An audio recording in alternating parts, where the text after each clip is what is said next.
Welcome to Resequeled, a podcast where we pitch movie treatments for popular intellectual properties, not because we're better or smarter writers, just because an idea is good and we don't want to waste it on one writer. I'm Dead Pallet, and with me is Slimebeast. Yeah, whatever. And Abysmii. Hello. Today we're looking at the hotly anticipated game franchise with an upcoming movie, Five Nights at Freddy's. In the world of horror video games landscape, there was languish. Nothing interesting was happening. We had a bunch of old, scary games becoming more action-oriented. And Five Nights at Freddy's, or FNAF, popped out of nowhere with extremely simple gameplay that reinvented survival and resource management, creating a new subgenre of horror video game. Perhaps we could call these FNAF-likes. Anyways, FNAF released in 2014 and was instantly a hit with Let's Players, budget gamers, YouTube video essayists, furries, and children. The series centered around fictional Freddy Fazbear's Pizza, reminiscent of pizza restaurants such as Chuck E. Cheese and Showbiz Pizza Place. In the first three games, the player controls a nighttime security guard who must utilize security cameras and other tools to survive against animatronic characters, which become mobile and homicidal after hours. The fourth game takes place in the house of a child who must defend against nightmarish versions of animatronics. The fifth game is set in a maintenance facility owned by a sister company of Freddy Fazbear's Pizza, where the player is a technician who must complete different tasks each night. The sixth game, the player assumes the role of a new owner of a pizzeria, I guess. And the seventh game is a virtual reality game and focuses on a series of mini-games based on the previous entries of the franchise. Wait, what about FNAF World? Yeah, I was going to say there's a bunch of other random bullshit, but I'm surprised we actually got through 7. I can't believe that there are that many games. I'm going to take over reading Dead Pallet's script here. Now in 2021, we hotly anticipate Scott Cawthon's next entry in the franchise, Five Nights at Freddy's 8, which takes place aboard a space station, where the high-tech outer space food chain Freddy Fazbear's lunar escape is... I don't know. I'd play that. The bite of 3087. Yeah. the bite of 2077. Wake up, Joom. It's time for pizza. Johnny Animatronic Hand. Series sole creator Scott Cawthon recently made a Reddit post to r/Five Nights at Freddy's explaining the rejected script treatments for the upcoming FNAF film adaptation, and it seemed like a perfect subject for Resequeled. We'll each be discussing our movie pitch for how to adapt Five Nights at Freddy's into a film. We all know the general idea of each other's pitches, like the vibe that we're going for, but we do not know what is contained in each other's scripts. And we're gonna step on each other's toes a lot because there's not many factors we know about Five Nights at Freddy's. So we're all gonna be like, in mine, there's a kid. Like, yeah, several children. In mine, there's a bite. Yeah. These are just extended elevator pitches. They are not, so we're not going to go into like great detail. We're just, certain things are going to be left. It's not like we're going to go shot for shot. Yeah. Just to get people an idea. We're just going to explain our ideas and move on. I kind of have like a bit of it is shot for, it's not, I wouldn't say shot for shot. It's like general, it's a storyboard essentially. Yeah. But then I definitely cut out like, I'm not going to tell you Act 3 in detail at all. It's going to be, and then eventually this happens. Gus Vincent over here. Yeah. Security guard, pick up coffee. Security guard, put down coffee. Security guard, lift up camera, put down camera. Lift up camera, put down camera. This is the tech. Put up camera. That is lore accurate. You mentioned the phrase budget gamer, and I've never heard that before. I know what it means. But it also sounds like an insult some PC master race would say to a console player. Are you fucking budget gamer? Well, no, because like PC gamers get to play a bunch of games for cheap. Because like, true. You got to remember, it came out on PC before it came out on anything else. For like $3, I think. For like $3, $5. So you're not really paying a whole lot. Steam is just, Gabe and gifting us with all of these discounts. Oh, yeah. But we're going to start off with Slimebeast's pitch. And what is your general concept? I thought we were starting with Abysmii. we're going to be starting with Abysmii's pitch. As predetermined. Let's go, Abysmii. What is your general idea? Okay, so my title is Five Nights at Freddy's Ghost in the Machine. Already hate it. Well, of course you would. And I decided to do what is a genre that is a guilty pleasure to me, which is found footage. I fully admit it's a guilty pleasure because they're cheap to make.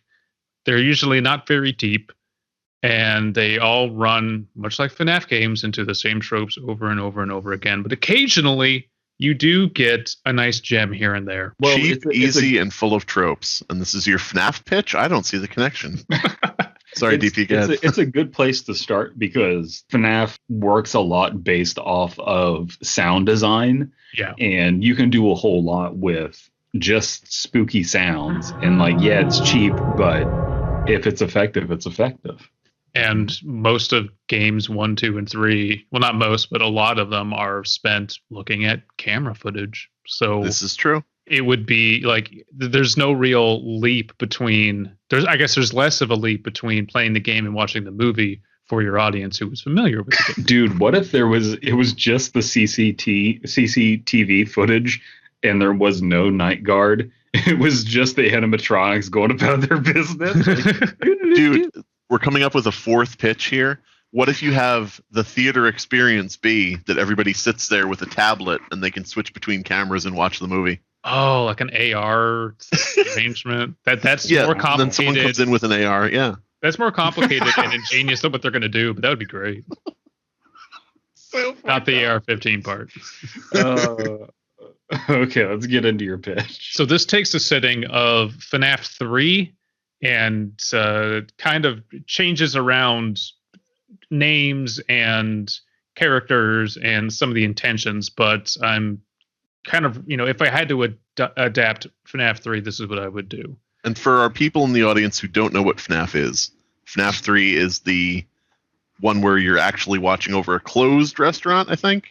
Is that what it is? Or? It's an abandoned restaurant, and they're trying to turn it into a haunted house attraction, essentially. Mm-hmm. So it's like X amount of years after 2 or, whatever, and everything's just closed down. Which is a great idea because I would go to a haunted house or escape room experience that's emulating an old Blockbuster or something like that. That'd be fun.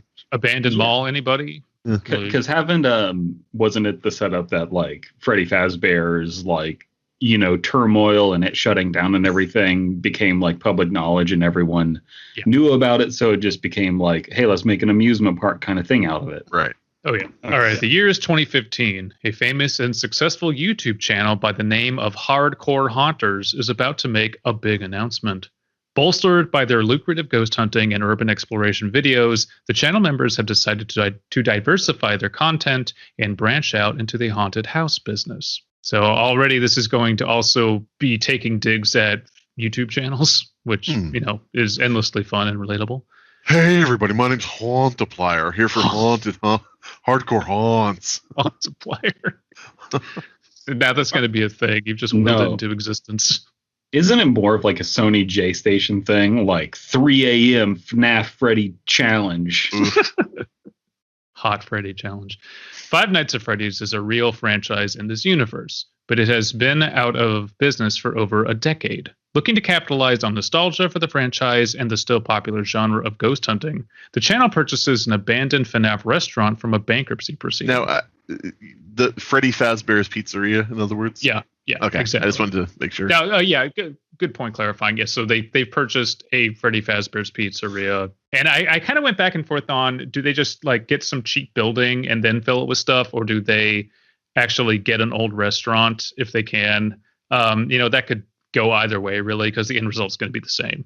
The channel members, Nico, short for Nicholas, Ramona, Zed, and Gwen, have met at the newly purchased building and have brought cameras. And everything we see, by the way, is from someone filming. So it is true found footage. There's no regular film universe stuff. When the movie starts, it's because someone's activated a camera. So this is actually where the movie starts. And then, as I'll explain soon, all this background information is going to be communicated to the audience. Or they'll have like, the white text on black background in the beginning, like a lot of them do. The movie picks up with Nico handling the camera first. We learn all of the channel's backstory and the previously provided information so as to catch the audience up. The group explains that they are shooting behind the scenes footage to release as part of their big reveal before formally announcing that they've bought the old building and their plans for it. We also learn that they are purchasing items from around the country related to abandoned pizzeria restaurants. Mostly FNAF, of course. Ramona and Zed are nervous about how much money they are spending on the venture and the business loan used to purchase the building. Nico is reassuring, and Gwen is seemingly indifferent. A week passes, and Gwen's just that ethot there to get the attention. I mean, kind of, yeah. We will find another Gwen so fast. Gwen, I imagine, is like shoe on head, but less vocal. No, I was literally imagining exactly what you are saying. Double draw YouTuber called Bite on Head that's a skeptic about the FNAF franchise. Shoe on head with a bite out. Like a cookie, just a big bite. It's just shoe on head, but like half of her head is just like a metal plate. Oh, shoe on head, but she's got an animatronic head on her head with the teeth latched onto her. Oh, no. A week passes, and we see that security cameras are being set up in the building as footage flips through them. A lot of the interior has been cleaned out, and the skeleton of a haunted house is visually apparent. Typical dressings like strobe lights are alongside more curious items like a giant foxy head. A half-covered mangle is lying in the background, partially covered by a tarp. A boxy head, so... Box. Oh. This isn't Minecraft. That's what Shoe on Head has, a boxy head. Yeah, she does. Zed has the camera and is walking around the premises, explaining the progress and checking each security camera. As he starts walking back to the lobby, we hear Ramona and Nico arguing about something. Not everything can be made out, but the audience will hear enough to know that Ramona is concerned about fire safety. Zed interrupts them and asks what is going on. Ramona tries to explain, but Nico cuts her off and tells Zed that the fire marshal sent them an email requiring that they upgrade the electrical wiring for the building. And Ramona cuts in, explaining that this isn't in the budget. Nico says he'll take care of it and jokes that some sparks now and then would probably be good for business. No one laughs. So these are, young people who are running these like Mr. Beast YouTube channels and they're worried about a budget. I was picturing this Nico guy. I was picturing him as Ice Poseidon. Oh God. They're like, because I always think back to the MCNs and the big channels of yesteryear that got way too big for their britches and just like they fucked up with their venture capital funding. They fucked up with so much stuff, and it's a train wreck that you can never really look away from. And people still do videos on like what happened to blank. Oh well, they thought that they could do whatever they wanted, and turns out they aren't good business people. Just because they have a successful YouTube channel. So that's kind of what I'm tapping into. Okay, that makes sense. Okay, cool. Yeah. Basically where we're going to end up. Oh, yeah, absolutely. You know how many t-shirt ideas we have and how many t-shirts we have just sitting out in the cold, not getting sold? That's what's going to happen. We're going to get... Guys, as soon as we get money, let's waste it all and get back to square one. Let's build a FNAF haunted house. Let's get millions of subscribers and then have the same amount of views. That's our goal. Yeah. Get to 1 million subscribers, same number of views, same level of engagement. Gwen then comes in and asks why there is a delivery truck outside. The camera cuts to the outside where a delivery truck with the name Purple People Movers on the side is parked with its back to the building. Amazing. Yeah. Nice. I was proud of that one. Is Purple People Movers moving purple people, even purple guy? It's funny you should say that. 2 delivery men named Matt and Pat, respectively. Oh, fuck you. You fucking bastard. I had to do it to him. Come on. Is this box full of kitchen items? I don't know. Let's find out. Okay, we're going to... Tell me, Slimebeast. Do you have 0 jokes about MatPat in your pitch? Me? Yes. Yeah, I tried not to step on too many toes. Oh, you fool. I don't have Markiplier. I don't have MatPat. I don't have, Wow. Okay. Best opportunity. Matt and Pat are hauling out several tall items. The items are on hand trucks wrapped in thick cloth. Nico is smiling and Zed asks what the items are.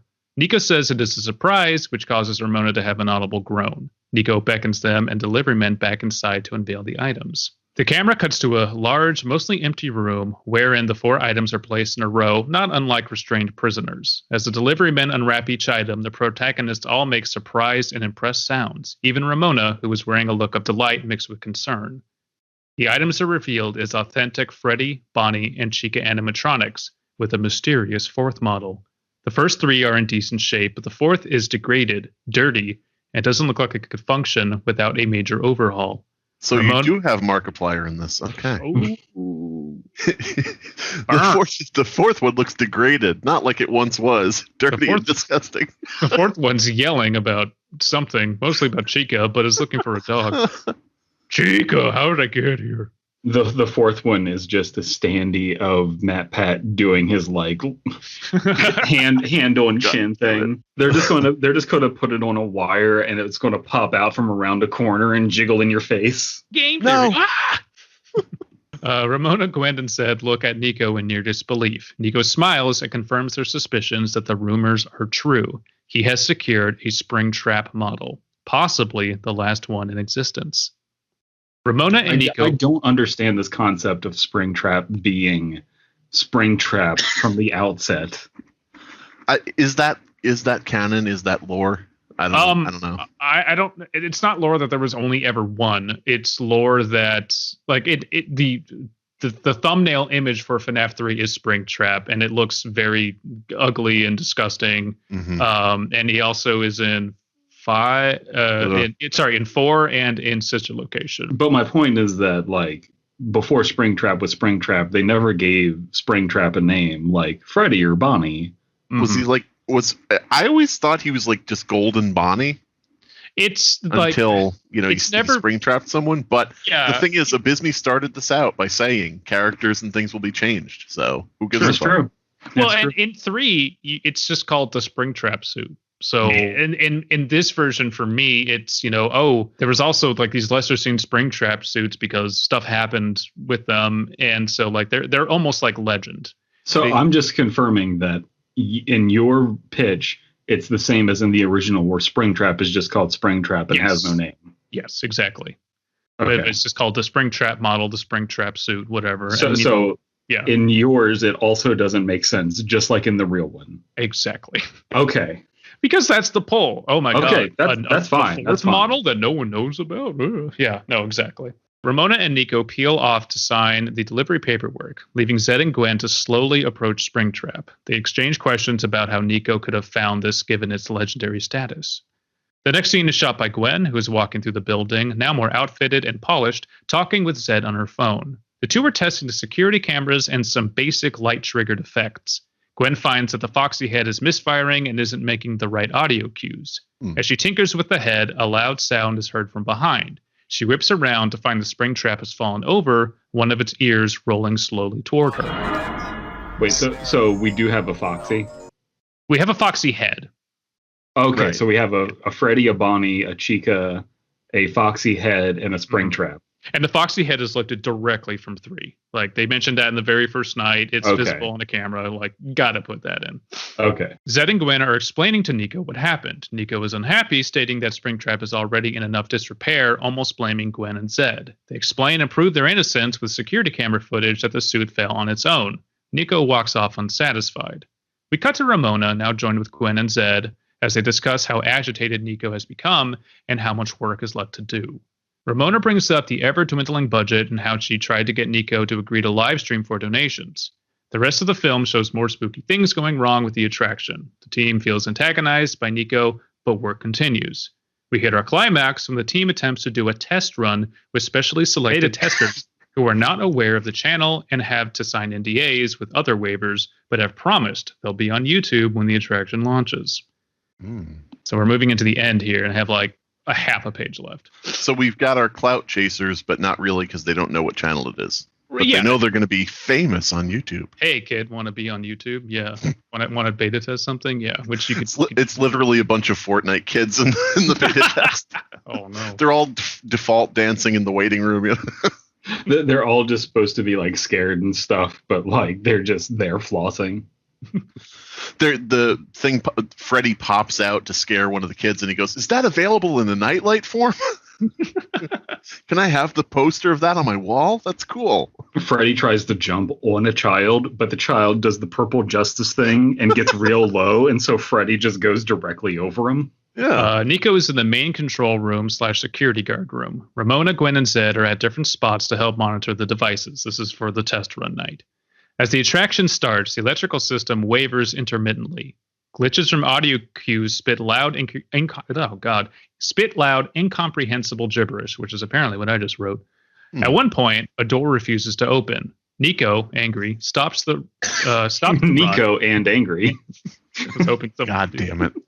People who listen to this aren't going to listen to our No, they're not going to know. No one listens to this and doesn't also listen to the rest of the podcast. I don't know. Like the one off Ghostbusters one that got tons of views, like that's the one. Nico, angry, stops the run and asks Gwen to get the door open. On a corner security camera, because we're seeing this from Nico's view, so their security cameras are like up in a row in front of what the audience is seeing, and it's down in the corner, but it's kind of obvious in view, and it's going to be bright, so they're going to notice. So in one of those security cameras, sparks fly from around the discarded Mangle animatronic, and a fire starts. There is no fire alarm, allowing us to infer that Nico never complied with the fire marshal. Eventually, all the members are focusing on the broken door, unaware of the quickly building fire. Suddenly, someone smells smoke, prompting Nico to check the cameras. He notices the fire and tells everyone to get out. The door still won't budge. Ramona calls 911 and tries to make it to the front door. Zed and Gwen try desperately to free the beta testers behind the locked door. Nico tries to work the console in front of him to fix the myriad of issues popping up. Ramona tries to run through a hallway with flickering lights, only to run into the Freddy animatronic, which forces her to fall back, hitting her head on metal debris inside. Gwen leaves the broken door. When the smoke gets too thick, we see her run by the Foxy head, which deafens her with a digital howl, causing her ears to bleed. The fire digital howl. That's also a joke. Got him. That's an even deeper cut. Deep cut. The fire begins to burn around the beta testers, with Zed passing out from smoke inhalation. Nico dials 911, unable to fully take his eyes off the security screens and its burning failures. No longer able to stomach the screams of the beta testers, he turns to leave the console room. Slowly, Springtrap walks into frame, the footage cutting out. We end with news footage of the tragedy. Many fans from the YouTube channel mourning Nico, Zed, Ramona, and Gwen. That's it. Now, can I suggest a change immediately, like an asshole? Of course. What if you had another YouTube channel filming something saying, hey, we're here at the burned down location where we're going to use a Ouija board to contact these 4 dead YouTubers at 3 a.m. You know what? I would not mind that as a post-credit stinger. That's pretty good. That would track exactly with what I'm intending here. I like the idea, though, that because Scott Cawthon is actually receiving this pitch, and just imagine a firefighter who's ripped, not wearing a shirt, at his desk typing up, and this is why they need to use proper fire safety. And so Freddy says, I like the concept. I love the concept of it. I like the idea. It's funny because not a whole lot, you could make that in such a way where it's an adult movie that a kid could reasonably watch without getting traumatized, right. Especially because it seems like you don't actually see Springtrap kill anybody. No, obviously people die, but it's not an X-rated, R-rated movie. It's an R-rated movie that you could take a young, mature kid to see, because let's be real, a bunch of kids, regardless of how adult the Five Nights at Freddy's movie right. is going to be, are going to see this movie, their parents are going to take them to see it. Right. And this, I think, is a good compromise to hey, let's make an adult movie, but not go too hard. Well, and the only thing that I think that would push this into our territory, realistically speaking, would be just how much of the burning, building, people getting burned inside you see, because there's going to be screams off camera. There's going to be all of that. But it's, I would not want to show it in detail because that kind of robs you of your imagination. So it's just comfortably, I think, in PG-13. And I don't feel like you'd have to sacrifice anything to knock it down from an R for more broader audience retention. Well, I like the idea. I thought you were going to say the fire starts growing around the beta testers. I thought you were going to say, comma, who are too beta to do anything about it. We're just going to let it happen. So would this launch a franchise in your mind? No. Scott Cawthon just passed. Sorry. Like, you could, if you wanted to tweak it to make it like the same thing, but it's just aping off FNAF 1 more, you could. Because God knows there's 85 Paranormal Activity movies now. And mine would, this would probably take slightly more of a budget, maybe. So it could, but it would have to be found footage through and through. I don't think you could start this and be like, and then we're going to do a serious movie later. I think the majority of your budget would be like in the animatronics, like the design, costumes and shit. Oh yeah, you would have to do it practical.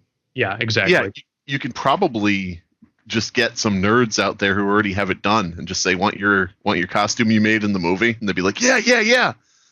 So there you go. It's free.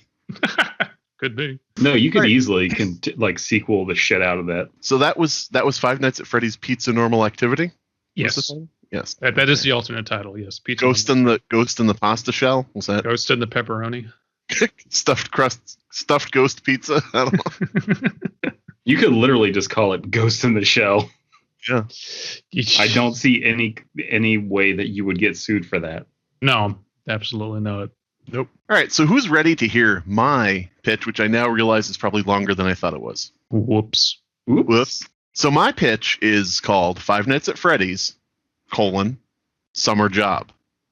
Okay. All right. Now, in the Five Nights at Freddy's game, I think it is referred to as like a summer job, like in the advertisements and shit that they show for like the help wanted, stuff. Yeah. So just lifting that for the subtitle of the movie. Now, this is actually like my third idea for a pitch, because I started out doing one where I was like, here's how they should do it. There's a father who's the security guard, and his, wife and son surprise him to celebrate his new job at the restaurant. And I was like, fuck that. That's what they should do, but that's not what I would want to see. And so this is my third pitch that I came up with. It's based on Five Nights at Freddy's 2 with the 1980s setting and aesthetics and things like that. Like I said in a previous video where we were discussing Five Nights at Freddy's movies, I think that the 80s aesthetic would be a really good way to get the adult audience in. Yeah. Without having to make the movie itself too incredibly adult, for kids to come see it. It would ideally feel sort of like Goosebumps meets Return of the Living Dead. Okay. It would like stretch kid-friendly levels of horror like Goosebumps did, but it would have like the frenetic pace and the general themes of Return of the Living Dead. Like constantly going, constantly things going on. The games and the movie would share the same universe, so as not to offend, all the diehard fans who would probably come kill me. I was thinking like I would like to do that as well, and then I realized that they didn't let the books and the games share the same universe, and I was like, well, if Scott Cawthon wants there to be 3 chronologies, let's just go with that. Yeah. So this story would basically take place at a different time at the same Five Nights at Freddy's 2 location. It's sort of like between the lore, between the things that have happened that people know about. 5 Days at Freddy's. That's right. It's the day guard. He's just nothing happens. He's just got one of those little like portable TVs. He's just watching the game. Yep, that's right. The game. 2 kids are getting into a fist fight. He's just not paying attention. He's watching the Michael Douglas movie, The Game. So the film would open with Five Nights at Freddy's, Freddy Fazbear's training video. And it would be appropriately 80s, full of cringy bad acting and typically awful corporate attempts at being cool. Just the things like, now remember, when you're doing this, you got to do that because otherwise customers will be mad, blah, blah, blah. I like the idea is like Freddy is trying to like stylistically explain things, but then there's like someone right next to them that's like, and that's right, Freddy. So we can get serious for a moment. Yes, exactly. And you could put Scott Cawthon in that role. Yeah, perfect. Oh my God. Now Freddy has the right idea, but the video ends with a semi-ominous reminder to always watch the security cameras and never touch the animatronics. Like ever. Seriously, don't do it. The video ends. And the movie would fade to darkness, and we would hear a familiar voice in the darkness of the opening of the film. Hello? James Hetfield. Yes, James Hetfield. Darkness, all that I see, imprisoning me. Absolute Fazbear. We would hear, hello, hello, hello, phone guy from the games. But as the movie fades back in, we see that phone guy, the guy running, security there, is just sitting in the office on the phone with a prank caller. And he just says, "Oh, there's nobody there." Prank callers always think it's funny to, call Freddy Fazbear's blah, blah, blah. He hangs up the phone, and he's in the middle of an interview with the main character, who's our security guard. So right away we subvert, the thing where it's like, hey, gamers, remember phone guy and how he says hello a lot? Well, guess what? In this movie, he's not really leaving a message. We juked you. We tricked you. This is different from the games. Whoa, But it's still a blatant reference to please them at the same time. Yeah, no, right. Okay. We're doing a different thing. Our main character is like a pimple-faced loser in his late teens to early 20s. He's young, awkward, and this is probably like his first job. He's one of those, oh, geez, those type of characters. Oh, so Markiplier, right. Okay. Yeah, oh, geez, it's me, Markiplier. The guard gets the usual pitch, about security there. Don't feed the animatronics after midnight. Don't get them wet, shit like that. The guard is checking the security cameras later that night. This is, like I said, his first night on the job. He's looking at the animatronics, and when he switches cameras and then looks back, he notices that one of them has moved and is looking directly at him. So the guard turns from the screen to go see what's going on, and boom, he's jump scared right away. His friends are there. This is a group of 5 rude, idiot kids in the same age range as the protagonist. They heard about his new job, and they think the protagonist can hook them up with a good time at the restaurant. Sure, it may be kids stuff, but they all grew up going to the pizza place, and the idea of having it to themselves is still appealing. Mm-hmm. Are there arcades there? Like, is there... Oh, yeah. Okay, it's an 80s fucking pizza place. Jesus Christ. Sure. So, the security guard kid would be like, how did you get in here? And one of them would say, the door was unlocked, Mr. Security Guard. And he's like, oh, well, it's my first night. So that sort of hand waves away. Why are these people in the restaurant, late at night? Each friend would be like an 80s trope stereotype. You've got like the rad surfer and the gum chewing fashionista, the smart arcade whiz, the meathead jock, and the scary punk rock dude. And this mix of friends makes no sense, but it's an 80s movie, so shut up. Yeah, I have that written here. At certain points in the film, we would see brief flashbacks of a child at Freddy Fazbear's Pizza, and he's just having a really bad birthday party, like awful. The young boy is being bullied by the other kids who clearly aren't his real friends. He's ridiculed, and the kids do mean shit, including putting oregano on his pizza, knowing full well that he has an allergy. Oh. The kid has to be taken away by paramedics while whining, "But it's my birthday!" And we can presume from the flashbacks that this young boy is probably the protagonist, and these are his friends, that have come in that night, to harass him. Quote-unquote friends. Mm-hmm.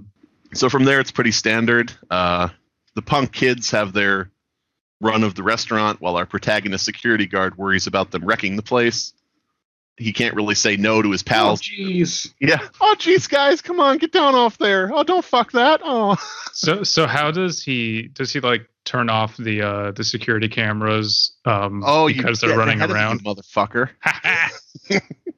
He can't say no to his pals due to the peer pressure and the fact that the punk dude, the punk rocker guy, is kind of imposing and usually just gets whatever he wants. We would really establish early on that he's like the lead personality, and he's the most crude and abusive of the group. He's sort of crude and rude dude. Yeah, he's like, you ain't gonna squeal on us, are you? 2 for flinching, you fucking, that type of thing. The guard tries to reduce the amount of damage they do and clean up after them, even going so far as to turn off the security cameras and hide their presence there. He decides he'll come up with an explanation for his boss later. All right, so at this point, we would be like treated to little vignettes of each character fucking around in the building. With a montage, of course. Yeah, a montage. The surfer dude is in the kitchen, and he's smoking something suspicious and making pizza with way too many toppings. Typical 80s shit. I like that. This is some really sus ganja. Well, see, this is the thing. Like, for the kids and adults, I was thinking, you have this awkward, nerdy main character who would say something to the surfer dude like, dude, no, man, you can't smoke cigarettes in here. And the surfer dude would be like, okay, I won't. You know? And kids just think he's being an asshole, but adults are like, it's not a cigarette. If that doesn't make it past the censors for the age range, he could just be like making something in the oven and there's smoke everywhere, but he's not actually making anything in the oven. Right. And he could even say, whoa, I think I saw a roach in the kitchen. I get it, right? Anyway. What is this skunk doing down in the basement? Hey, I found some icky, sticky pizza cheese. Yeah. The arcade whiz is swiping tokens and playing the game cabinets. The punk is on stage with the animatronics, and he's taken an instrument from one of them and is playing, quote-unquote, totally sick and incredibly offensive concert to no one. Or a totally sick and offensive concert. The fashionista is helping herself to candy and toys from the prize booth, and the jock is watching cartoons on a big television. The protagonist asks why the jock is watching TV since he could just do that at home, to which the jock laughs and replies, I don't have cable at home, idiot. It's like, yeah, but okay, whatever. While on stage, the punk finishes his epic air guitar solo and tells the audience, you've been a wonderful audience, Wisconsin, bite me. Like that type of shit. I love that, like, that is the exact thing that they always have those kind of characters do in movies. But bullies never do that in real life. Exactly. It's so good. As the punk turns, now, he stumbles backward as he's jump scared by the animatronic he took the musical instrument from. I keep wanting to say weapon. Because I swear to God, if this pitch doesn't end with Freddy, Bonnie Chica, and Foxy outside of Freddy Fazbear's walking away, putting their fists in the sky with Don't You Forget About Me playing, it's not a good pitch. All the animatronics freeze, but it's just because they've locked up and somebody walks by looking at them. But he gets jump scared by one of the animatronics, who takes the guitar back and clobbers him over the head, sending him toppling off the stage. So we've got our first character that's like basically taken out. Sort of like a slasher movie, where we're going to go through the progression. The protagonist almost immediately finds the punk unresponsive and possibly dead. He picks up the landline phone to call 911, but is met with garbled animatronic speak. This could be supernatural, or it could just be an animatronic on another phone. Take your pick. He rushes to warn... Oh, go ahead. Ooh, what if it's saying, it's me? Like it flashes in the games where it says, it's me. Well, I was thinking, that sound where, like, on the menu where it's like...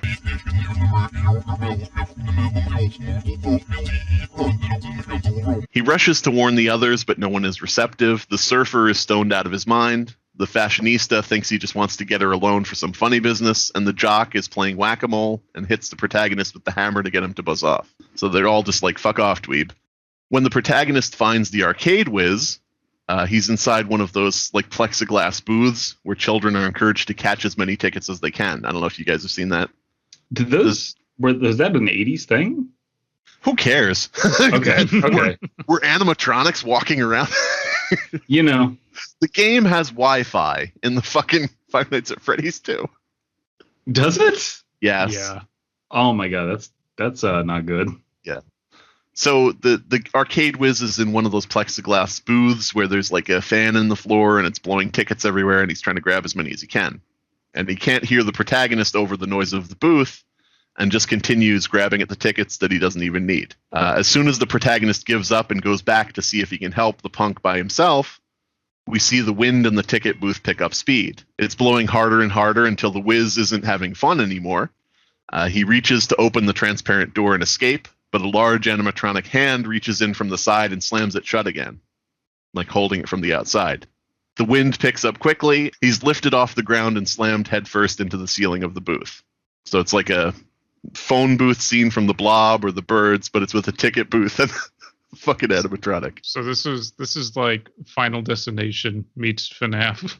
Right. FNAFtal Destination. Yeah. Five Nights at Final Destination. You have to find creative ways for kids to get knocked out without killing them. Yes. Yeah. Do not edit that out of context, anybody on the internet. Put that at the start of the episode. Don't put that, no. There's kids in the other room. You have to be really creative. God damn it. The protagonist finds the punk's body is gone when he goes back. And then he finds that the doors of the building have been sabotaged with the handles snapped clean off. The protagonist throws a chair into a window, only to have it bounce off harmlessly. He says out loud, "Shatterproof windows, 9 security cameras, and an overnight guard. Why is a pizza place so damn secure?" So we're lampshading that bunch of bullshit that is always in these games. Mm-hmm. Well, if only I could have been a jock and play sports, maybe I might be able to break these. That's right. So this, upon saying that jogs his memory, the cameras. He rushes back to the security office and turns them back on to see if he can figure out what's going on. Meanwhile, in the kitchen, the surfer dude is enjoying his monstrosity of a pizza.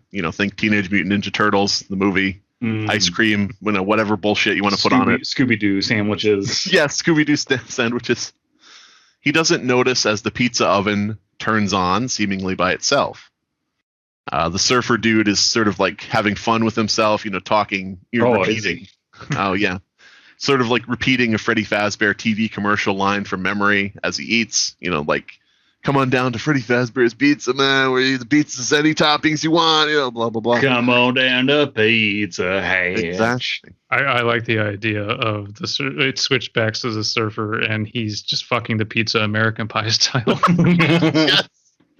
This is my dream, man. This is what I always wanted. Don't judge me. So all the while, he's never noticing that the oven is growing hotter and hotter, and even begins to nonsensically belch flames. Suddenly, we see one of the animatronics behind him over his shoulder. It picks up one of those large wooden tools cooks use to put pizzas into ovens. It's called a peel, but that's really misleading as a name, so I have to call it a large wooden tool cooks use to put pizzas into ovens. Yeah. I would have known. Okay. The animatronic is stalking up on the surfer slowly, raising the improvised weapon menacingly as he's blissfully unaware of the danger. We then see a security camera on the ceiling as the red light comes on, showing that it's in use in watching the kitchen. The animatronic freezes as it was just about to bring the large wooden tool cooks use to put pizzas into ovens down on the surfer's head. I thought that was going to be pretty gruesome. Yeah. So that explains how that, kill doesn't end up happening. Right. We cut to the security office where the protagonist sees the scene on his monitor. The animatronic is still frozen in that position on his screen. Thus, the protagonist now learns that the animatronics are indeed moving around, and he learns their weakness, which is being seen on camera and recorded. The protagonist throws out some small bit of an explanation, like a one-off line saying, "Oh, there's somebody in the suit," to explain the reason why he's shocked and scared, but not completely terrified beyond all sense and reason. Mm-hmm. So it's like, somebody's messing around, somebody's fucking around.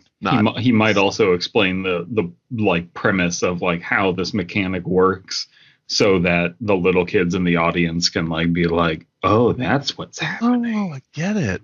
Along the way to rescue the surfer dude from the kitchen, the protagonist picks up the fashionista and the jock. All 3 of the protagonist's friends are surprised to see the animatronic frozen in place in the kitchen, though there's some minor question as to whether the protagonist is pulling a totally bogus prank on them. When they inspect the animatronic, however, they find that it's grungy and disturbing up close. After undoing some latches, the fashionista pulls off the animatronic's head. Inside is the arcade whiz.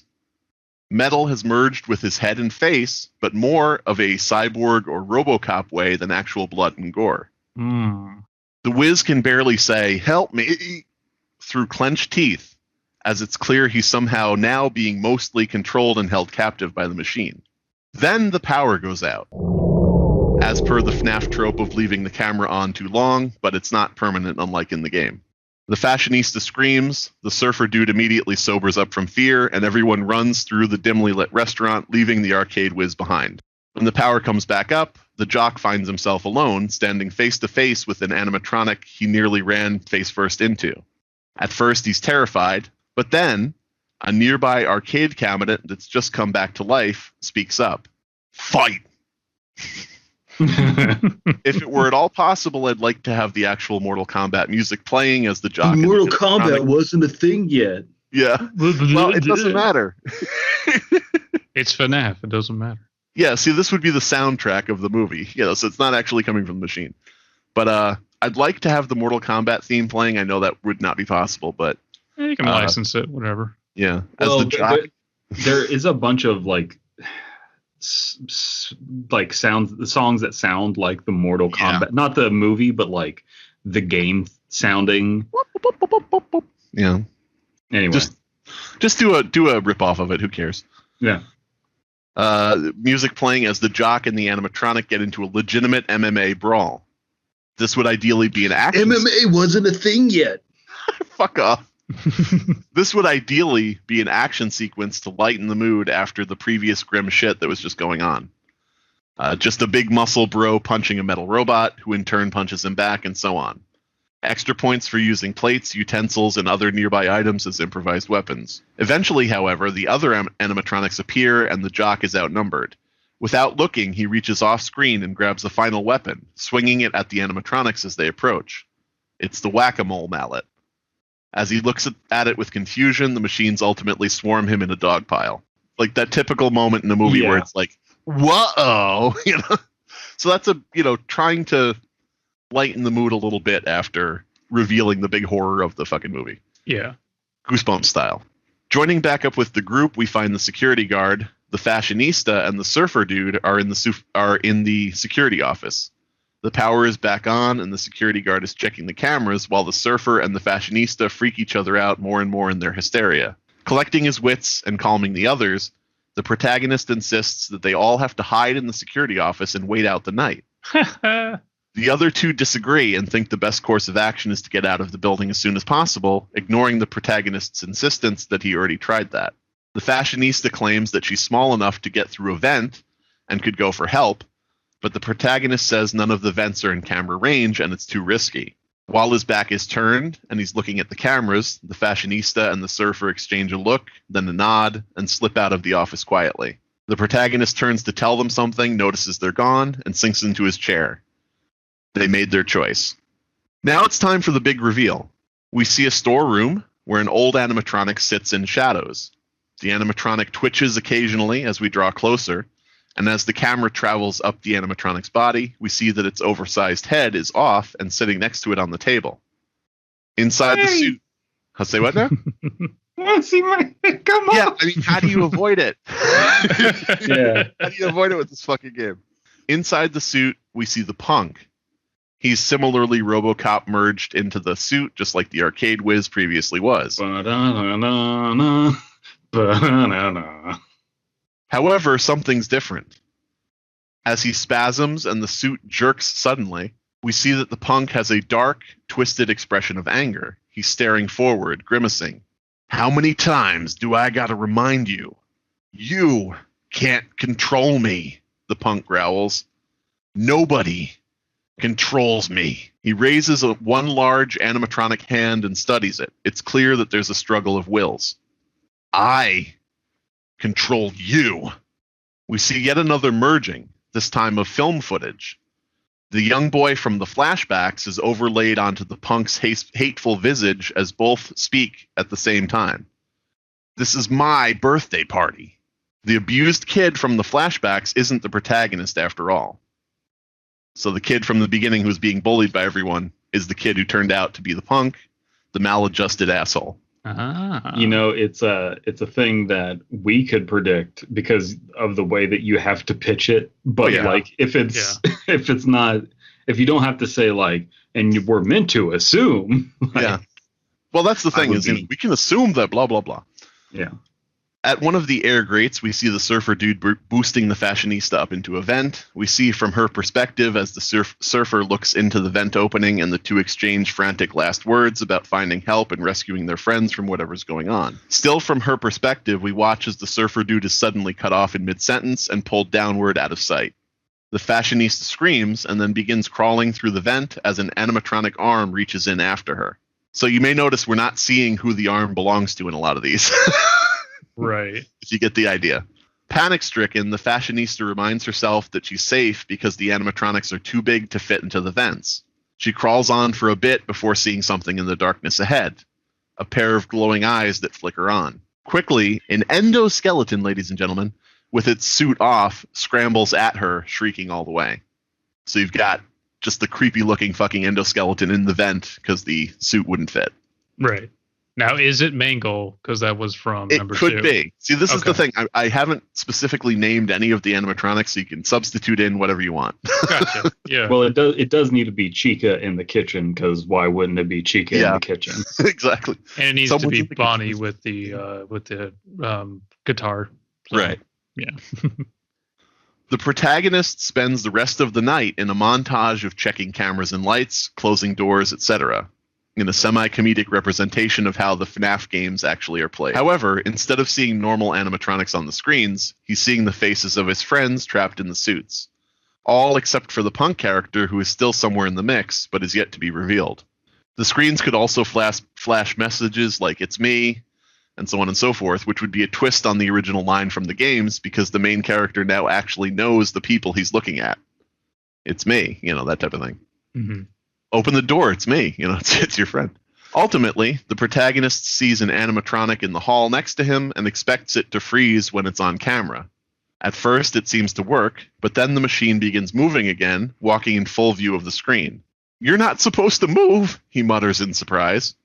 The protagonist scrambles to close the door, but it's too late. The animatronic grabs him by the collar and lifts him to the air. The animatronic removes its head, and we see that it's the punk, grinning maniacally.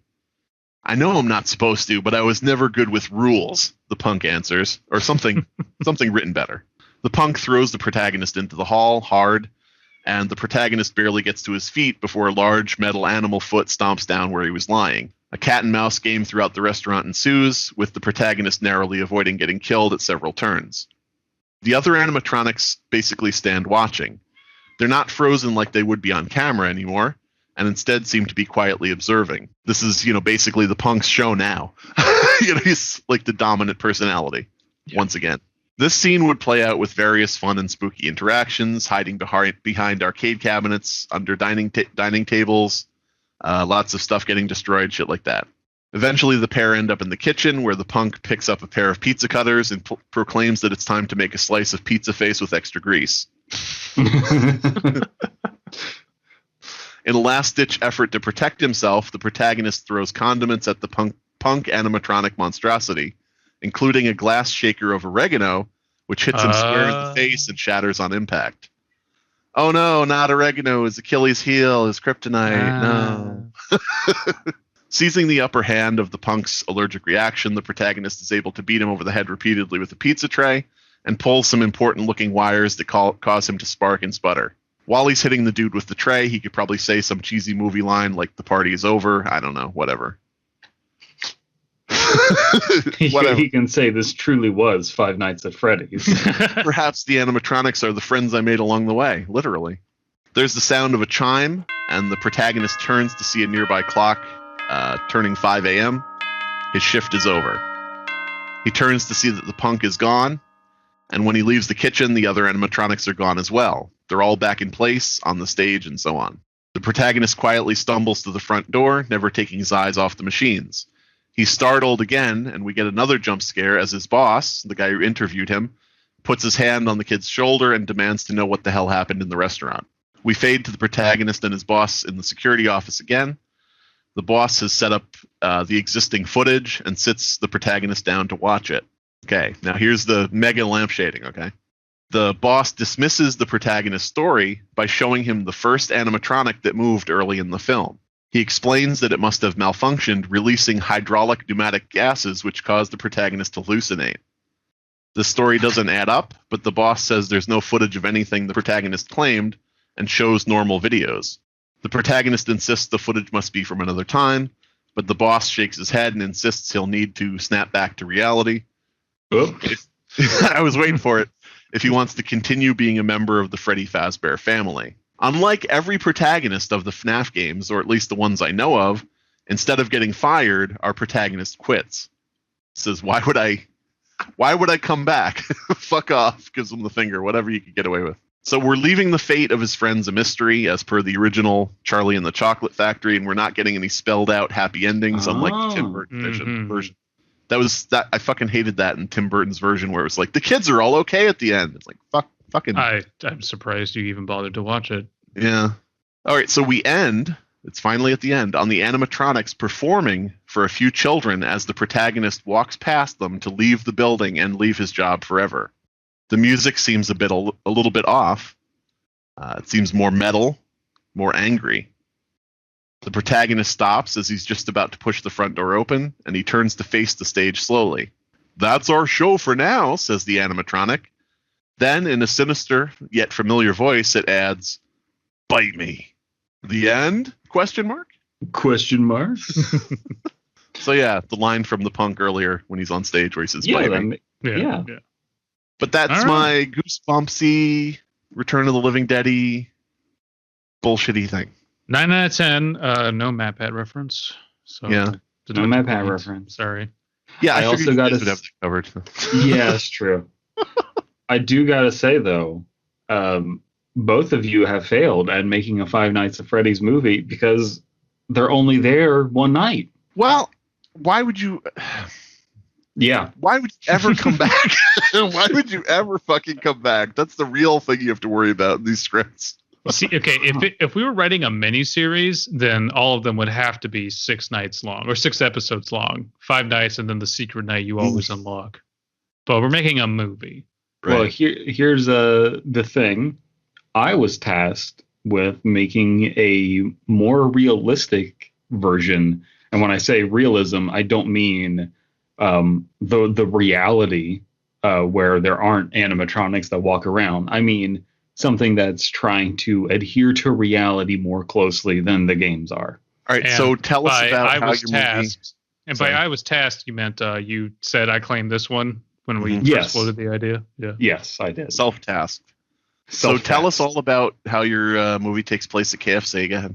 So we're going to get into Five Nights at Freddy's, real totally happened, as opposed to your guys's just frankly fake ones. Like they're not real. Frankly fake here. Frankly fake here with the real news. Super real news. Yeah. So we're going to start on our opening scene, which is a good place to start. We see we see a Freddy Fazbear's Pizza from the outside and down in the corner. 1987. We see a packed Freddy Fazbear's Pizza from the inside. Children run and play wildly. The animatronics are there, the classic 4, and they're walking around. It's Freddy Fazbear, Bonnie the Bunny, Chica the Chicken, and Foxy the Pirate. This looks much like the restaurant from the first video game. The animatronics are blowing the minds of these kids. Like they're looking at them the same way that you would look at a walking animatronic in the 80s that's just free walking around. They're like, what? This is crazy. This is because they're little kids and they're like, can reality be this way? Is this a thing? The little kids are like, this is literally not possible in this era. Like, in all of human history has not advanced. How unrealistic. Look at these automatons. Yeah, look at this photograph. Look at this. So they're kind of freaking out. They're loving it. They're like, wow, love Freddy Fazbear's Pizza. We see something from Foxy's perspective, and we're seeing like robot scanning, kind of like you would see from RoboCop or whatever. Yeah, you're stealing this whole thing from me, but go ahead. Yeah. Foxy scans a child and sees that it's a child and just does like a little animation like, "Arr, I'm a pirate Foxy, and this is my Fortnite Foxy dance," to entertain the child. He claps and his hand comes off and it's stuck to the hook. Yeah. Please clap. Employees are on the sidelines of the room in purple pants and purple polo shirts. The animatronics gather around the table for a birthday girl. Chica is holding a platter of cupcakes, Bonnie a tray of pizza. Freddy announces that it's time for pizza and cupcakes before being interrupted by Foxy dropping a plastic treasure chest on the table with 2 locks on it. "Nar, I'm a pirate. No, not yet. It's time for Foxy's treasure hunt." The children run off to look for 2 keys to open up the plastic treasure chest that presumably has a bunch of party favors in it for the kids. Mm-hmm. We see another Foxy come out of Pirate's Cove, a Foxy that has decidedly more human-like movement and follows a child that has strayed away from the path, the pack of other kids. This Foxy lures a hesitant, nervous child into a back room that's dark and closes the door. And at the exact same time, we hear a loud, jarring smash cut of everyone screaming as Freddy chomps down on a child's head. The yelling lasts for like 5 seconds before we cut to silence and a black screen. Fade in on Five Nights at Freddy's. So that's our opening scene that'll last like 2 or 3 minutes. Really give us an establishing shot of what this place looks like, a little bit of the world, what's going on. Now, is any of this actually based on Five Nights at Freddy's lore? It lifts a little bit from 4. A little bit. From 4? Yeah. What sort of bite how would you title this bite if you had to title it of something? I would say well, it's going to take place in South Coshocton, so I'm thinking the Freddy Fazbear bite of South Coshocton. Lame. And you've killed the entire game franchise with that decision. I'm guessing that the next scene is going to be someone interviewing the owner of Freddy Fazbear's and saying, "How could this have happened? Didn't you check all of your animatronics?" And the owner's saying, "Well, I thought it was all right. Foxy was there and gave it an ocular pat down. You know, he was cleared, whatever." All right. So we fast forward to 1991. Michael character is working in a light bulb factory when his supervisor pulls him into an office. Michael character is let go due to automation. Michael C explains that he has a child to take care of. A dejected M character leaves the factory and arrives back at his house in a rundown part of town. Look, we've all got kids, all right? Yeah, but mine was bit of 87. You don't understand. So I would mention that even though I don't flesh it out a whole lot in this pitch, an important part of the movie would be the subject of automation and specifically how it makes you feel purposeless, how like jobs are getting more dumbed down and just not having, enthusiasm about your job. Animatronic Foxies are taking the jobs of real Foxy pedos. Yeah, exactly. Well, and I like that because like the argument is that the counter argument I hear to, well, automation's taking away people's jobs. Well, then they just need to hire people to, monitor the machines. Okay, well, what does that look like in a fucking pizzeria? You're being a security guard. It's not much of an upgrade. Well, we already know that it's kind of a ridiculous premise that, we need a night guard for a pizza place. Right. Is ridiculous. And this is going to be a thing that happens throughout it of just like, shut up, do your job, and get your paycheck. But am I doing my job right? I'm literally just sitting here. Shut up, get your pay. Like, it's just meaningless work. Right. Is kind of what I'm getting at. Can I make one quick request that when when his job at the light bulb factory is automated, can the boss bring out a animatronic version of him that steps up to the assembly line? Hello, boss. I am Michael character. That works perfectly. We see 2 people inside the house, Michael character Jr. and babysitter. Upon explaining the job loss, the babysitter bounces, much to Michael character Sr.'s dismay. MC Jr. is about 8 years old and is shown to be a very emotionally intelligent child who has had to grow up very fast due to his father working constantly and his mother passing away at 4. So no longer. His mother was 4? Wow. Yeah. Wow. Yeah. I thought this was a realistic story. Wait a minute. Is the father the Foxy from like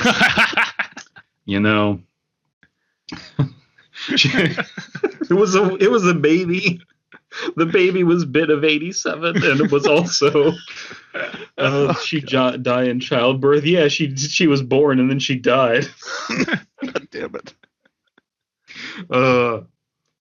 Michael character goes up to his closet's top shelf and pulls out a handgun. It's unclear why at first, but Junior interrupts his father. Dad, are you suicidal? Whoa, Michael character Junior. No,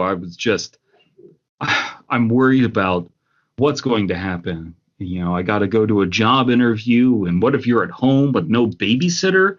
I can't leave you here. And so Michael Jr. is like, so you want me to use the gun? But Michael, no, forget it. It's nothing. Everything's fine.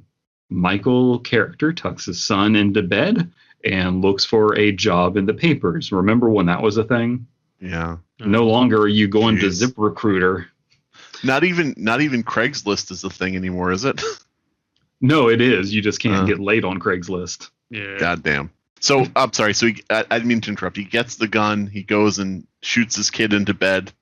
Shoots the corners of the blankets into place. Yeah. Okay. He looks for a job. He finds the Freddy Fazbear listing for a night security job. Having previously done a similar job in an armored car, he calls in the morning and goes in for a job interview immediately while Michael character Jr. is going to school. While at Freddy Fazbear's, MC is hired by Guy Bossman, a middle-aged gentleman who plays coy in explaining the job. See, we recently reopened. About 3 years back, we had to close for a few months due to some glitches with some animatronics. A few months in, I should say. They were only open a few months. Due to some charges that I was facing. See, they're more advanced than what you would see in a theme park. They act more like people. They walk around. They assess the situation. They have random actions that they pull from, and they play with the kids, kind of like a dog. And like a dog, when they're not well trained, they make messes. We need someone to observe their behavior at night, guarding the building and just make sure that they don't go haywire. Our pizza chef was doing that, but he can't be here 24/7, Our main character tries to ask more questions, but is given only vague answers. The money is really good, so he can't complain. It's like 3 times minimum wage to sit down, and he's just like, oh, okay. Wow, Guy so Bossman. like $15, yeah. Yeah. That's like $7 in 1991 money. Guy Bossman continues. This guard room is also a panic room. The door is sealed shut and has plenty of cameras to observe. Just shut the door for 8 hours and watch. Easy. While at Fazbear's, main character also meets Derek Blackman, a shy and nervous... Okay, no. Tell me that Derek Blackman is a young white kid. Hispanic gentleman, yes. Okay. A shy and nervous employee in a standard purple polo, and he seems really good with kids. Then main character meets Hillary Vagman, a single mother who was just hired on. She is also in a purple polo. Main character also sees an old man in the kitchen when he's passing by, but is hurried away with a pizza and a stuffed plush of Freddy Fazbear in hand. So he's got the job already. It's all been explained to him, and he meets a few other characters on the way. Main character returns home with a pizza to share with MC Jr. Michael character gives Jr. the toy that Jr. is hesitant to accept. He's not creeped out per se, just apprehensive. What, are you too old for this now? No, it's just curious. Why does it say Fredbear and not Freddy Fazbear? Main character has no answer.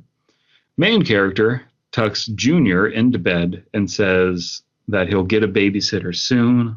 I'm sorry that things are like this. I know I'm failing as a father. I'm lost without your mother. And Junior says, it's okay. I don't need a babysitter. That typical kid thing of like, I'm a grown up. And I've seen Home Alone. I've seen Home Alone. That's literally the mindset. Main character says, no, you should have someone here with you.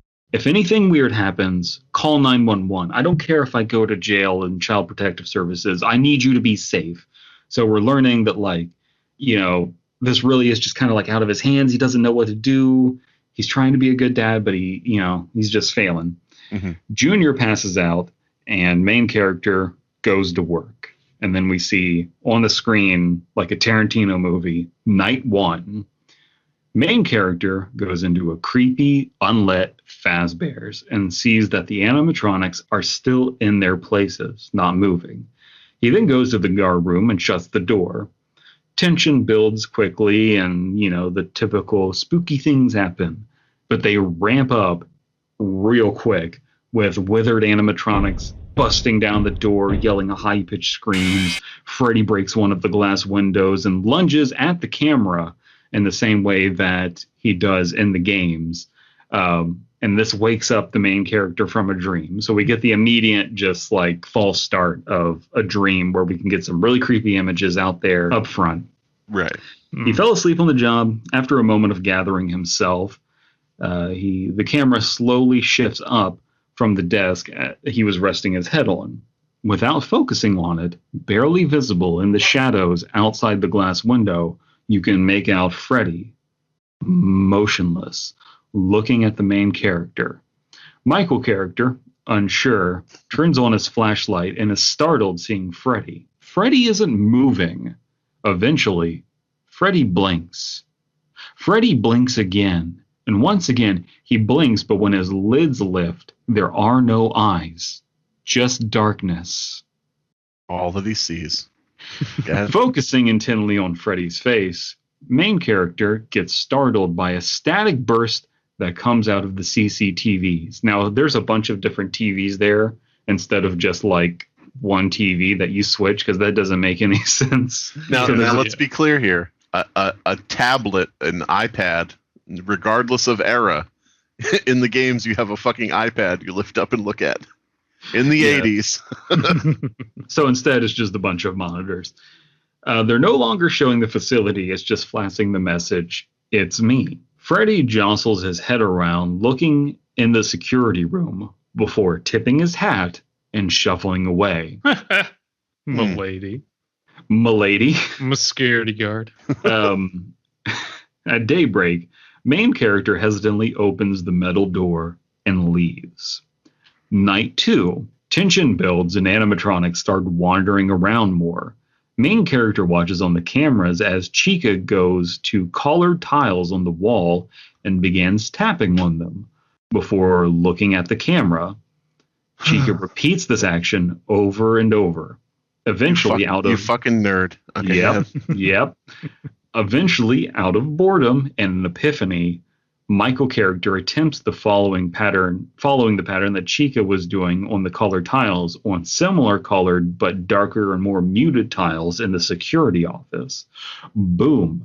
A compartment opens up and there's a tape recorder inside. Clicking it starts a message from a familiar voice, Scott Cawthon. Hello.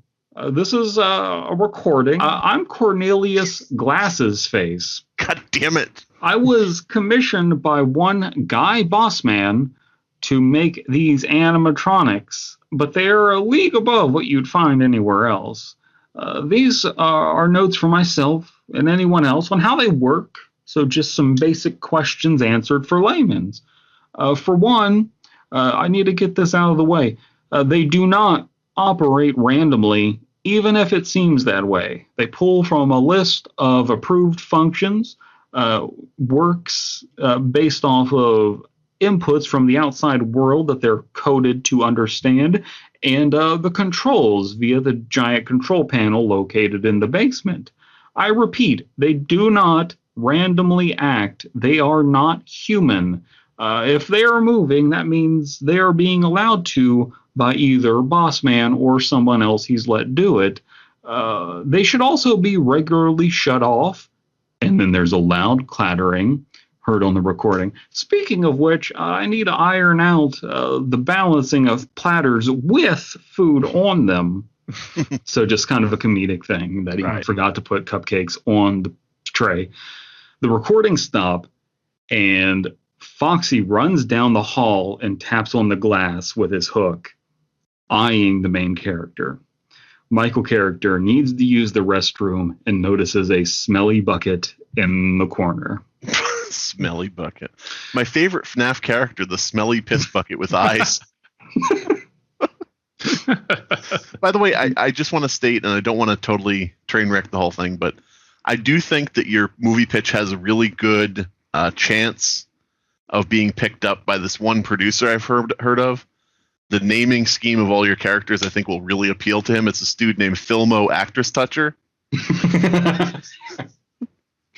Yeah, I just did this to give people really good visuals in their head of who this person is in the grand scheme of things.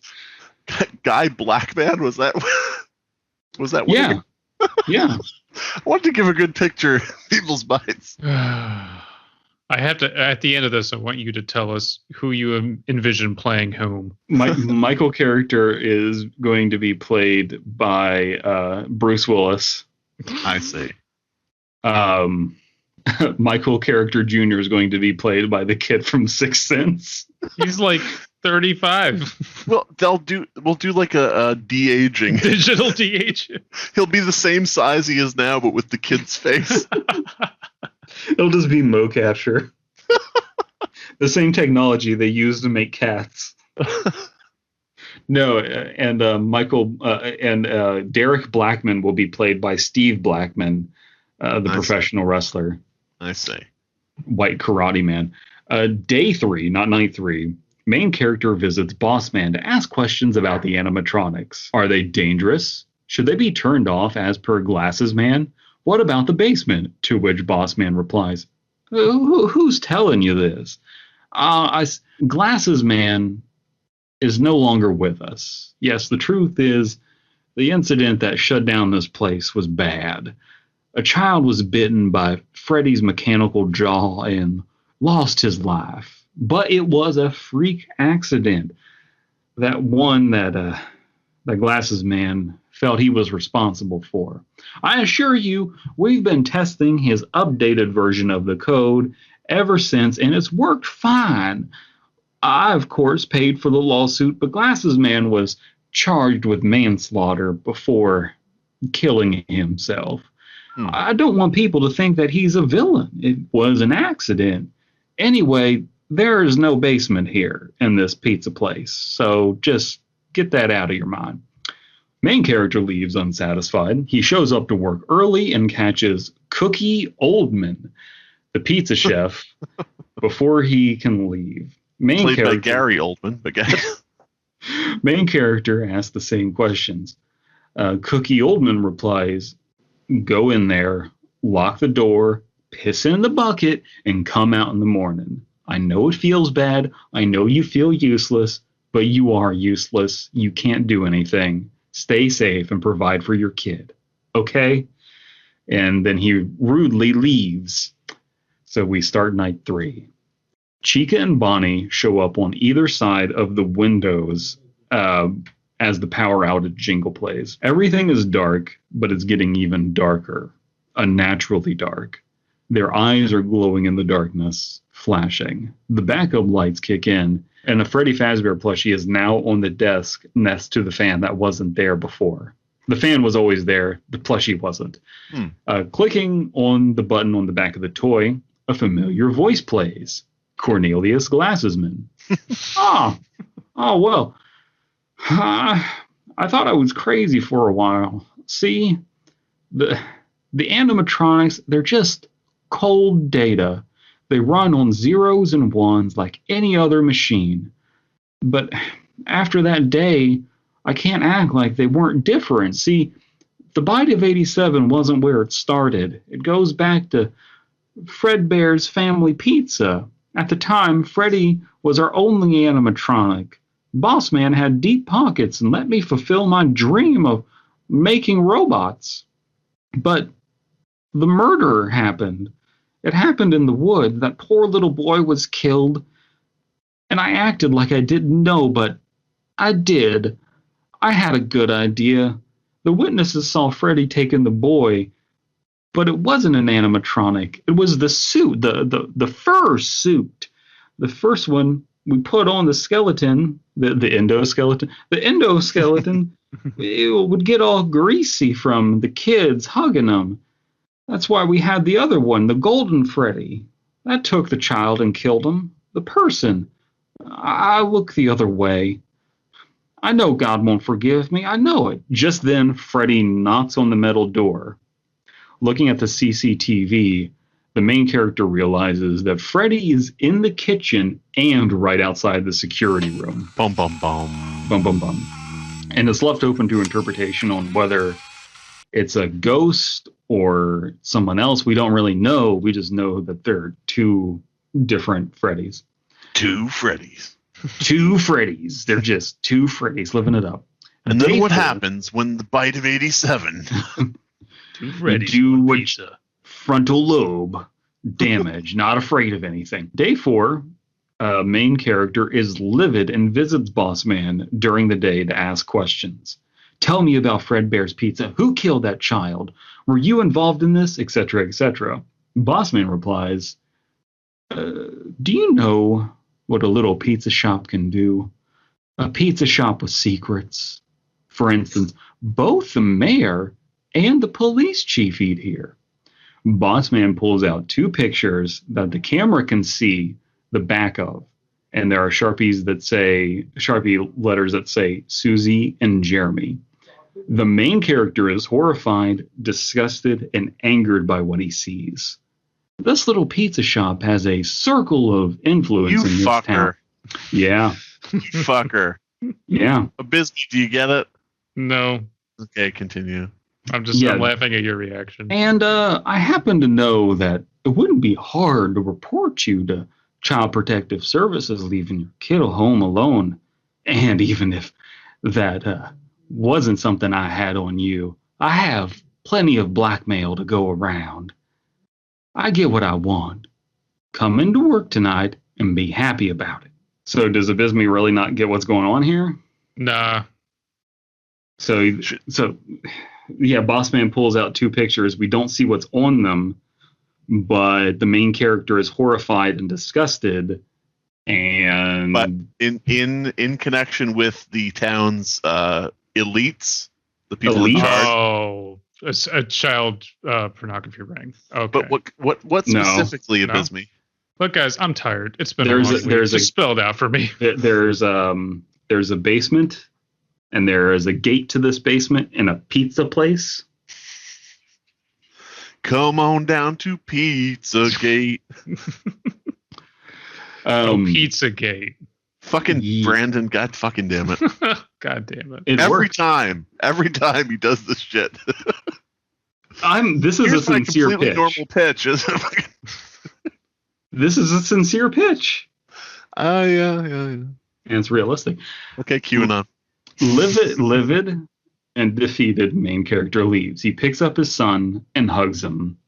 Michael Jr. comforts his dad and tells him that everything will work out. Now, mind you, he keeps coming back to work because up until this point, the animatronics have just been creepy. They haven't actually tried to do anything, and he's been safe, locked in there, and he needs to provide for his kid. So I'm just trying to get around the whole idea of why would you come back to work? Yeah. Well, he needs a paycheck and he's not in imminent danger. So night 4, none of the animatronics can be seen on camera. The cameras are overtaken with static. Tension rises as eventually, against Michael character's will, the metal doors open and the lights go out. Trembling, he flicks on his flashlight. To his right side is nothing. Then Foxy does his trademark little swing in thing. And he just stands in the door.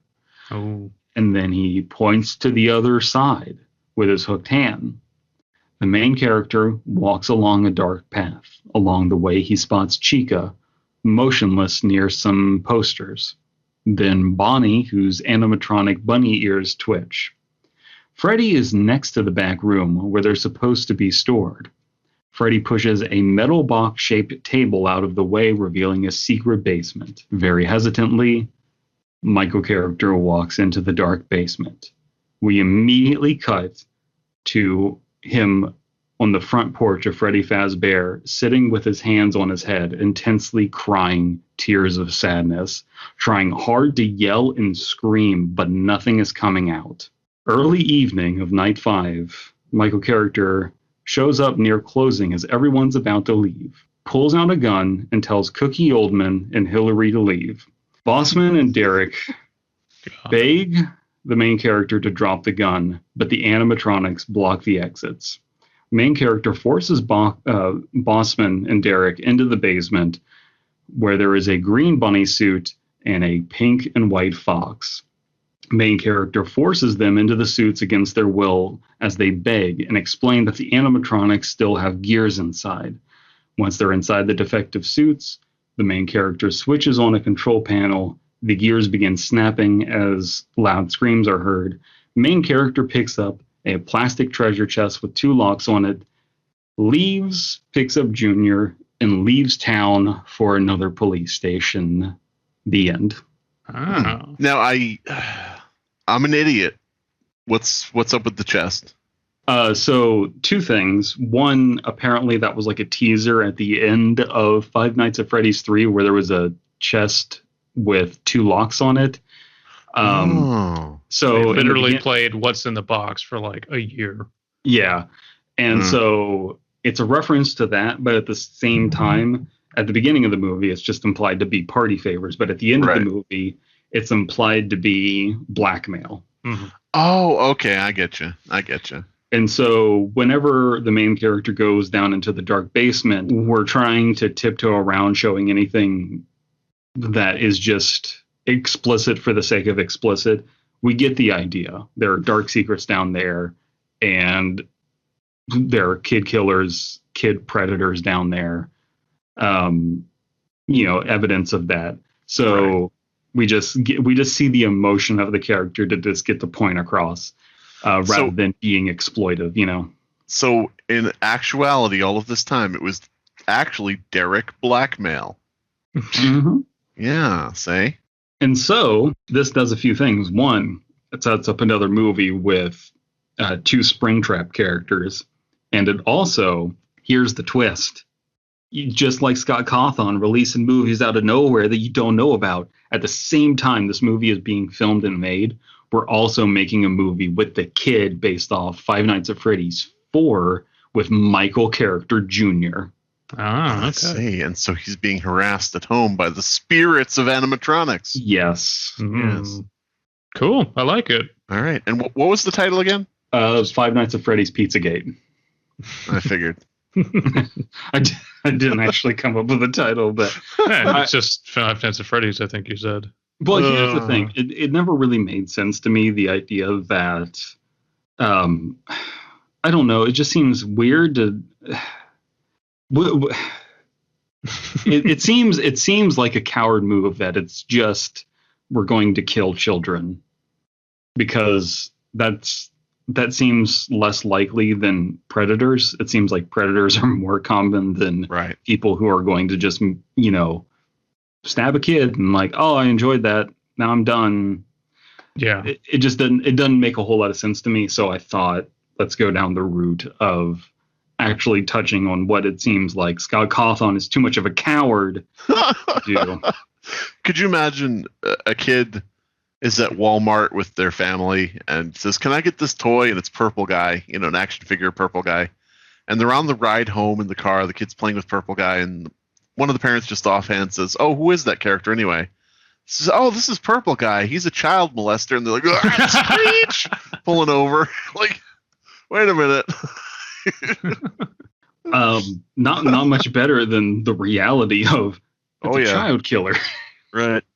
He's a child killer, and like, well, yeah. I guess I can see the point.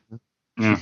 So that was my pitch. I know that it got dark, but I didn't mean it as like a meme thing. It seemed like those were just the realities of how the story was unfolding. Right. Okay. It's one of those things where when you use real life events, it's always going to read sort of like a little bit like a meme until you actually can see, actually how it's played out, like, without actually seeing the film and seeing, the scenes and everything, you think to yourself, oh, Pizzagate movie. I get it. Well, the way I was explaining it was kind of meme like, but then like when you actually think about like, okay, well, it would make sense that there would be like a the shady guy lying about there not being a basement, because then that's where the evidence is. It's like, there's no basement. And then, just kind of left open to interpretation on whether they're like walking around or no, they're actually just haunted by kids who have been killed by this Golden Freddy person. Mm-hmm. And then also you can kind of like explain the lore a little bit more of like why they had to move from one town to the other with the movie where the kid is the main character. Right. Now, can I make one suggestion? Absolutely. Your film, I think, when it's like shopped around the world, will not be picked up by Hollywood because they would be called out. Will be picked up by Blumhouse and then neutered to be PG. When your film is made and is shipped around the world to all different markets, in Lebanon, can you please call it Where Birthday Kids Go? Yeah. Reference. So I hope people weren't too traumatized by that. I don't know if we need a genuine trigger, like unironic trigger warning on this, but I had fun writing that. The last thing we want to do is horrify people with our horror movie pitches. Last thing we want to do is make people uncomfortable with our horror concepts. Horror movies, everybody. True. All of our videos are marked not for kids, so Yeah. Unlike Five Nights at Freddy's, it's marked as not for kids. Everybody write in the comments below which pitch was the best. Is that what we did? Yeah, and that's right. Yeah. If you want to add your own little short synopses of how you would transform the games into a FNAF movie, what you want to see, please let us know below. One of my other concepts, because I said I did 3, my second concept was you should just make a documentary about Five Nights at Freddy's. Yeah. Just from beginning to, finish. That'd be fun, yeah. You could also just make an animated movie. That's true. Pixar presents. You could, but I don't know. DreamWorks, Five Nights at Freddy's. They're all doing the DreamWorks face.